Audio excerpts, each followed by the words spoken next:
If you ever felt overwhelmed by gardening, this book promises to make it simpler. Today, I'm reviewing square foot gardening and sharing whether I think it's actually practical or not.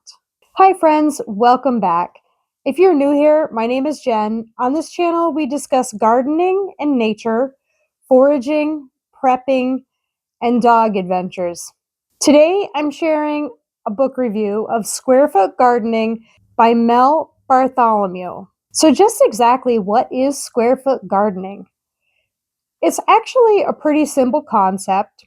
You divide your garden bed into 1 foot square sections and you plant each square foot section according to how many plants of the variety you want to plant will fit in each square. So instead of doing rows, you are doing just organized sections of various plants. The things this book really emphasizes are that the square foot gardening method takes less space, less time, and less waste. Less space because you're not planting long rows, you're planting manageable squares. Less time because you can manage a square. If you only want to plant 4 or 5 squares, that's all you have to manage. And less waste because you're planting a certain amount of plants in a particular spot, which encourages you to plant less wastefully. What I really like about the book is it's quite beginner friendly. He has a lot of garden charts for a lot of variety of various things. He encourages starting small. If you're a beginning gardener, start with something that's small or manageable, say 4 squares or something like that. That is easy for you to manage. The problem with large gardens is when you get to around July, the garden is just like overgrown with all kinds of stuff. And if you have a large garden, it's really hard to manage all the weeding, the watering, everything that goes into it. Even harvesting some of the vegetables gets to be unmanageable sometimes. I've definitely run into this in my gardening experiences. He talks a lot about how to space the particular plants, such as how many square feet each plant would get. I believe something like tomatoes get a square and a half, so they would get 1.5. Cucumbers are say 4 to 6 per square. Something like lettuce type items are 4 per square. Radishes 16. He does have a whole chart and breaks down how many plants you want to plant per square, which helps you figure out how many seeds you're going to plant in a particular plot. There are other ways to divide up the squares. So if you didn't want to plant, like, say, 4 lettuces, you could plant 1 lettuce, 1 chard, 1 arugula, and then 1 something else, 1 kale, or 1 spinach, and then that one square will have 4 different varieties of things. From the ways that I've used this so far, I find that the spacing is pretty good for a variety of different reasons. One, when your plants grow up, they're shading the soil because there's enough plants in the square to shade the soil, which cools the soil. It keeps the moisture in the soil so that you have less watering that you need to do. And it also keeps the weeds from growing as fast because they don't have a ton of sunlight. This book encourages you to think about what you want to plant, where you want to plant it, and how much you want to plant, how much you can really use, which is great if you really want to be intentional with how you're gardening, and also if you want to keep to a minimal amount of plants, or if you're beginning and you don't know if you're going to want a whole bunch of plants. It gives you a way to gradually step yourself up into bigger gardening.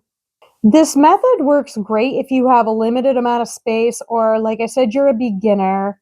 If you want something that's structured and if you want an organized look, there are a variety of gardening plans in the book. He discusses how to set up your garden in particular ways so that you can get the best sunlight for things, such as the way that you want to plan it. If, say, you're doing a 4x4, a 4 foot by 4 foot square area, then you have 16 squares.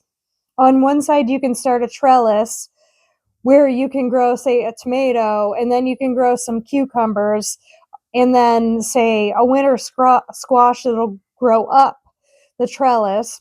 And then in front of those, you would want to plant something that's a little bit smaller, such as a pepper or broccoli or something like that.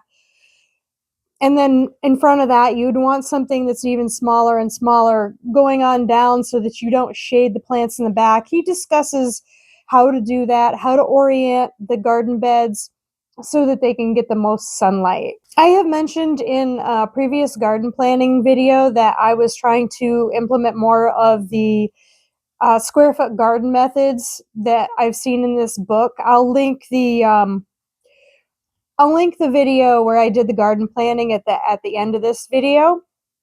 If you want to check out how I lay out my beds, I pretty much draw, I know how big they are, and I draw them out on graph paper so that I can easily determine how many plants of what I want to plant in a specific area. So that helps me as far as planning out what I want to do.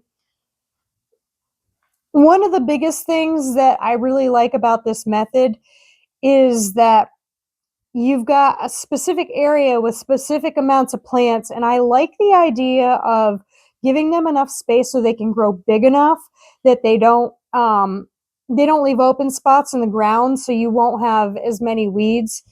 And you can pare this down to as small a space as you want for the amount of time that you want to have.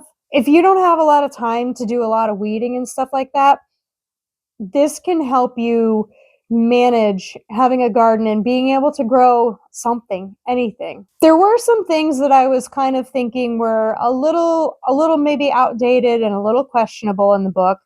One of those things is, he would say, all you need is a cup of water to water your plants once a week. And I'm thinking, well, I guess if you only have one square, then maybe you would only need that. But if you have a garden my size, you definitely need to pay attention to your water needs and not just go by, watering only once a week. You're definitely going to want to check the soil and stuff like that. I do a lot of heavy mulching in my garden, which I don't feel like was one of the things that he really discussed on in there. One of the things that I really loved about this was his garden plans had a lot of diverse plantings of various plants, such as if you had tomatoes, you had cucumbers, you had broccoli, you had peppers, you had lettuces, all in the same bed.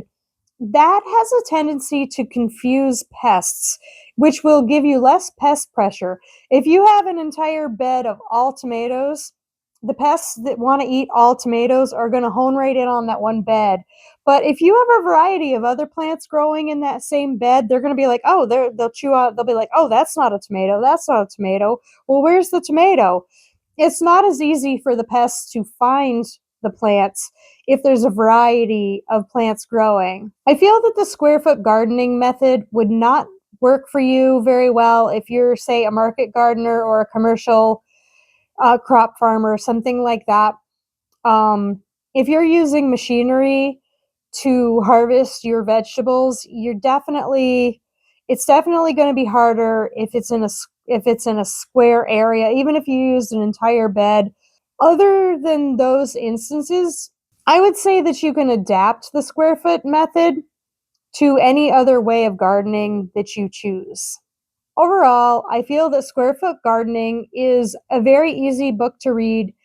It gives you a lot of good ideas, regardless of whether you're going to use a lot of them. It gives you more ideas of where you can adapt this in your particular instance. This book is awesome for beginners. It gives you an easy approach that you don't have to go an all or nothing approach. You can just do a small area and then expand on it if and when you get better at gardening or want to take on more gardening and have more time to do those things.